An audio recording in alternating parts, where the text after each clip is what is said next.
Halo semuanya, perkenalkan nama saya Nurbaita Deng Sayu, kelas 11 MIPA 1 dari SMA Negeri Siwa 5 Ambon. Nah, di sini saya akan menjelaskan tentang sistem gerak. Pertama yaitu pengertian sistem gerak. Sistem gerak adalah sistem organ pada manusia yang berperan dalam pergerakan tubuh. Sistem gerak pada manusia terdiri dari alat gerak aktif dan alat gerak pasif.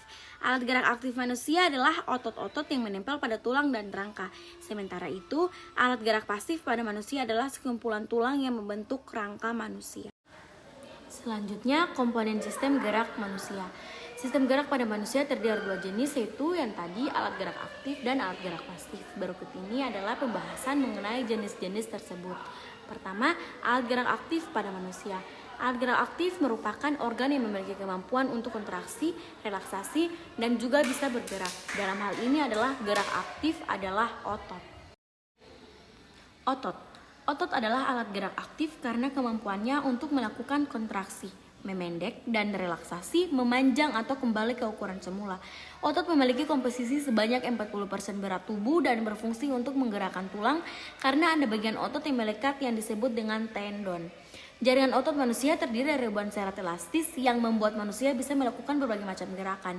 Jika terjadi masalah pada otot, maka manusia akan kesulitan untuk bergerak. Ada 4 sifat atau kemampuan yang dimiliki otot, yaitu kontraktibilitas yang memiliki kemampuan memendek dan menegang, ekstensibilitas yaitu kemampuan otot memanjang, kemampuan elastisitas atau kekenyalan, kepekaan terhadap rangsangan yaitu iritabilitas. Berdasarkan cara kerjanya, otot terbagi ke dalam 3 jenis, yaitu ada otot lurik, otot polos, dan otot jantung. Otot lurik merupakan otot yang menempel pada rangka atau tulang yang berfungsi sebagai alat gerak aktif.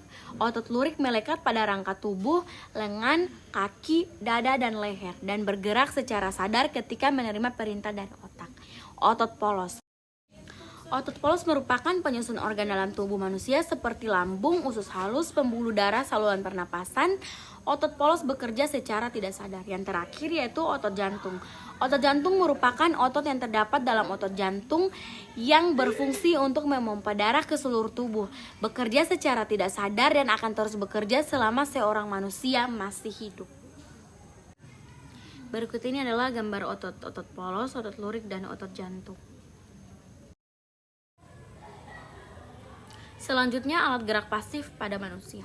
Alat gerak pasif adalah alat gerak yang pergerakannya perlu bantuan dari alat gerak lainnya. Alat gerak pasif terdiri dari tulang, sendi, dan ligamen. Pertama, tulang. Tulang merupakan salah satu organ dalam sistem gerak pada manusia yang tersusun menjadi rangka. Tulang adalah alat gerak pasif yang pergerakannya dibantu oleh otot, sendi, ligamen, dan organ gerak lainnya.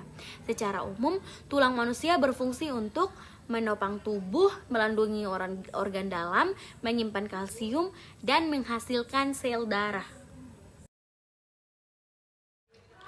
Kedua, sendi.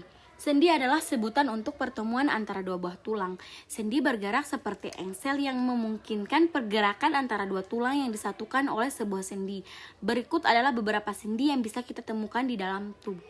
Pertama, ada sendi engsel, terdapat pada siku dan lutut. Kedua, sendi putar, terdapat pada leher. Ketiga, sendi pelana, terdapat antara tulang telapak tangan dengan pergelangan dan dengan ruas jari. Ketiga, sendi geser, terdapat dalam ruas tulang belakang. Keempat, sendi kondiloid, terdapat pada tulang pergelangan tangan. Yang terakhir, sendi peluru, terdapat pada tulang gelang bahu dan lengan atas. Yang terakhir ketiga yaitu ligamen. Ligamen merupakan alat gerak yang menghubungkan tulang dan berfungsi menjaga stabilitas sendi. Ligamen terbangun atas kolagen dan serat elastis yang kuat. Nah, itulah sedikit pemaparan materi tentang sistem gerak dari saya. Sekian dan terima kasih karena telah menonton video saya. Wassalamualaikum warahmatullahi wabarakatuh.